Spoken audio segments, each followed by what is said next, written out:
नमस्कार, मेरा नाम है डॉक्टर पुरुधवन और आज इस वीडियो में हम बात करने वाले हैं मिलेट्स के बारे में। मिलेट्स जो हम आजकल देख रहे हैं कि बहुत ज़्यादा फेमस होते जा रहे हैं, डाइट कॉन्शियस लोग इसको मिलेट्स को बहुत ज़्यादा यूज़ कर रहे हैं और बहुत सारे डॉक्टर्स भी मिलेट्स को एडवाइस कर रहे हैं। मगर एक किडनी फेलियर पेशेंट के लिए मिलेट्स फ़ायदेमंद है या नुकसानदेह, इसको आज हम बात करेंगे इस वीडियो में। मिलेट्स जो होते हैं उनके अंदर हमें ज़्यादा देखने को मिलता है फाइबर, मिनरल, उनमें कम क्या होता है, कार्बोहाइड्रेट्स। जब हम ऐसा खाना खाते हैं जिसके अंदर कार्बोहाइड्रेट्स कम है, फाइबर ज़्यादा है, मिनरल ज़्यादा है, तो इसके अपने खुद के फ़ायदे और नुकसान होते हैं। मान लो मिलेट्स कोई ले रहा है, मोटा इंसान जिसका वजन ज़्यादा है, 90 किलो, 100 किलो, उसके लिए मिलेट्स फ़ायदेमंद होते हैं क्योंकि उसका वेट कम करना होता है। वेट कम करने का मतलब है कि जोड़ों पे इम्पैक्ट कम आए, उनके लिए बहुत अच्छा है। जो लोग अपनी लीन बॉडी रखना चाहते हैं उनके लिए अच्छा है। मगर वहीं पर अगर एक किडनी फेलियर का पेशेंट मिलेट्स का यूज़ ज़्यादा करता है, अनाज छोड़ देता है, यानी गेहूँ खाना छोड़ दिया, चावल खाना छोड़ दिया, तो उसकी बॉडी पे इसका बुरा इम्पैक्ट देखने को मिलता है। पीछे इसके रीज़न है कि जब किडनी खराब होती है तो हमें बॉडी के अंदर बहुत सारे बदलाव देखने को मिलते हैं। उनमें से एक बदलाव ये होता है कि जो हम खाना खा रहे हैं, जो बॉडी में प्रोटीन बन रहा है, जो जा रहा है, वो यूरिन के रास्ते बाहर निकलता रहता है। अगर आप अपने खाने के अंदर कार्बोहाइड्रेट्स कम कर देते हो तो उसका रिजल्ट क्या होता है कि प्रोटीन तो निकल रहा है बट कार्बोहाइड्रेट बॉडी में कम गया और कार्बोहाइड्रेट से बनने वाला प्रोटीन भी बॉडी में कम होना शुरू हो जाता है। रिजल्ट क्या होता है कि पेशेंट का वेट लूज होना शुरू हो जाता है, पेशेंट की बॉडी में वीकनेस आनी शुरू हो जाती है, पेशेंट की बॉडी उठाने से नहीं उठनी शुरू होती है। क्रिएटिनिन शुरू में थोड़ा डाउन ज़रूर होता है, मान लो 5 था वो 3 तक जाएगा, फिर वापस वो इंक्रीज़ करता है, मगर अब वो 5 पे नहीं रुकता, वो 6-7 पे जा रहा होता है, 8 पे जा रहा होता है। क्यों? क्योंकि बॉडी में वीकनेस बहुत ज़्यादा जनरेट हो रही होती है, क्योंकि हम अपने पेट को मिलेट से भर रहे होते हैं। मिलेट्स खराब नहीं है, मिलेट्स एक किडनी फेलियर पेशेंट के लिए सही नहीं है। हमने क्या ध्यान देना है कि अपनी बॉडी के अंदर एनर्जी बनाए रखनी है, क्योंकि हमारी किडनी अगर ख़राब हो रही है तो उसे हमें ताकत देनी है काम करने की, ना कि उसे और कमज़ोर करना है।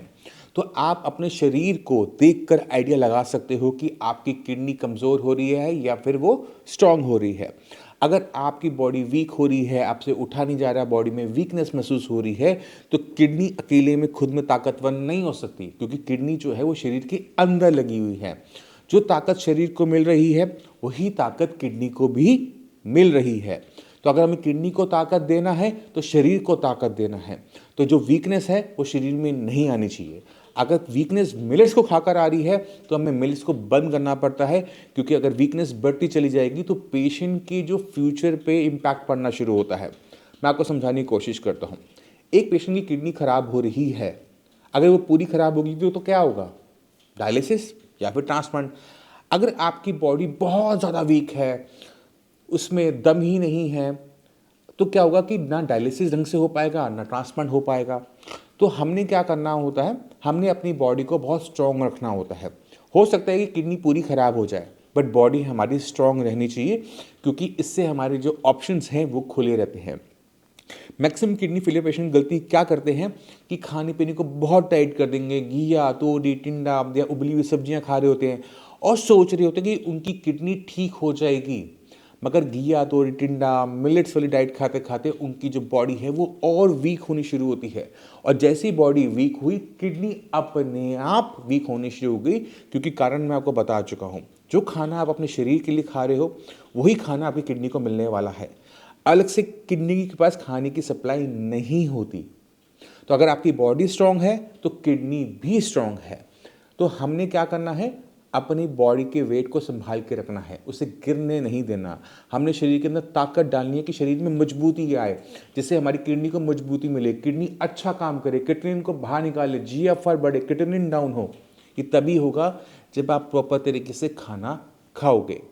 एक किडनी फेलियर पेशेंट को मिलेट्स से ज़्यादा ध्यान देना चाहिए सब्जियों के ऊपर, क्योंकि सब्जी आप खा रहे हो, आप थोड़ी सी ज़्यादा खा लो, मगर साथ में आपने अनाज खाना है। अनाज बंद नहीं करना, गेहूं चावल बंद नहीं करना है।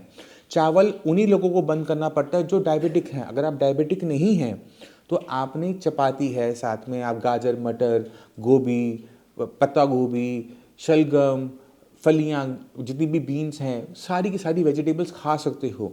सांभर जैसे आइटम आप ले सकते हो, मिक्स वेज जैसे आइटम ले सकते हो, सूखे पराठे, गाजर, मूली, प्याज, गोभी के सूखे पराठे खा सकते हो, ब्रेड, घर में बनी हुई या फिर अच्छी हो तो बाहर से लेकर खा सकते हो। बिस्किट्स हैं जो आपको पता है जिसमें शुगर कम है, प्रिजर्वेटिव कम है, उनको ले सकते हो, घर में बेक कर सकते हो।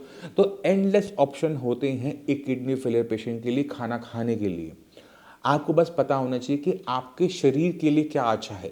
जो शरीर के लिए अच्छा है वो आपकी किडनी के लिए ऑटोमेटिक तरीके से अच्छा हो जाता है। आपने अपनी बॉडी में वीकनेस नहीं आने देनी। ऐसा कोई भी डाइट को फॉलो नहीं करना जहाँ पर आपको कीमत चुकानी पड़े, क्योंकि किडनी फेलियर पेशेंट में अगर एक बार वीकनेस आ गई तो उसे रिकवर करना बहुत मुश्किल हो जाता है। बॉडी में स्वेलिंग आनी शुरू हो जाती है, बीपी बढ़ना शुरू हो जाता है, फ्लूइड की एक्यूमुलेशन हो रही है। तो बहुत सारी चीज़ें एक साथ ऐसी होंगी जिसको डॉक्टर के लिए संभालना भी मुश्किल हो जाता है। तो जो ये वीडियो देख रहे हैं मैं उनसे उम्मीद करता हूँ कि वो काफ़ी कुछ समझ गए होंगे। फिर भी माइंड में लगे ना कोई डाउट है, कुछ पूछना चाहते हो, मोस्ट वेलकम है। आप आके मिल सकते हो, पूछ सकते हो। इसी के साथ मैं आप सभी चलने की आगे चाहता हूँ और उम्मीद करता हूँ कि गलतियाँ आप लोग नहीं करोगे। इसी के साथ धन्यवाद।